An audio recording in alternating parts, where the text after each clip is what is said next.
السلام علیکم ورحمۃ اللہ وبرکاتہ۔ بسم اللہ الرحمن الرحیم۔ رب اشرح لی صدری ویسر لی امری واحلل عقدۃ من لسانی یفقہوا قولی رب زدنی علما رب زدنی علما رب زدنی علما۔ آج جو لفظ ہم دیکھیں گے وہ بادل ہے، کلاؤڈ کے۔ اس کے سینونیمز عربی میں کیا ہیں؟ بادل کے لیے جو پہلا لفظ ہے وہ سحاب ہے۔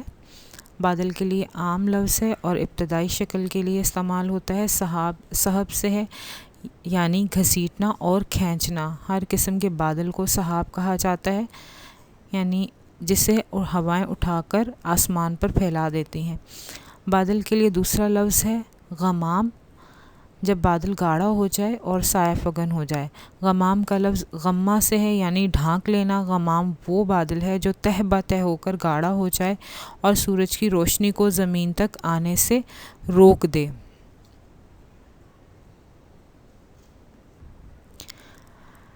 یعنی غمام ایسا بادل ہے جس کا سایہ زمین پر ہوتا ہے اور جو روشنی کو زمین تک پہنچنے نہیں دیتا۔ عارض ایسا بادل جس میں بوندا باندی کی ابتدا ہو چکی ہو، یعنی بادل جب گاڑھا ہو جائے اور پھیل جائے اور پھر بادل سے بوندا باندی شروع ہو جائے تو وہ عارض کہلاتا ہے۔ بادل کے لیے اگلا لفظ جو ہے وہ معصرات ہے، یعنی پانی سے بھرپور بادل۔ معصرات کا لفظ عصر سے ہے۔ عصر کے معنی کپڑے کو نچوڑنا اور پھلوں وغیرہ سے رس نچوڑنا، یعنی عصر نکالے ہوئے رس کو بھی کہا جاتا ہے۔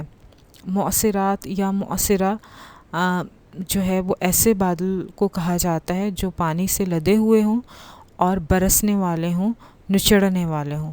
بادل کے لیے اگلا جو لفظ استعمال ہوا ہے وہ مزن یا مزنہ، مشک کو پانی سے بھرنا۔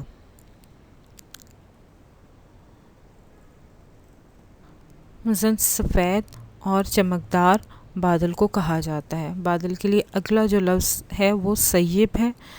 سیب سخت اور گرجدار بادل کو کہا جاتا ہے۔ سیب سخت اور گرجدار بارش کو بھی کہا جاتا ہے۔ تو ایسا بادل جو بہت زیادہ زوردار بارش والا ہو اسے سیب کہا جاتا ہے۔ یہ تھے بادل کے سینونیمز۔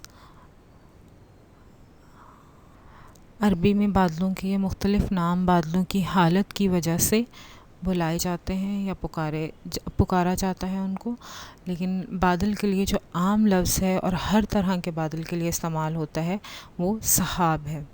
امید ہے آپ کو یہ ویڈیو پسند آئے گی۔ جزاکم اللہ خیرا کثیرا۔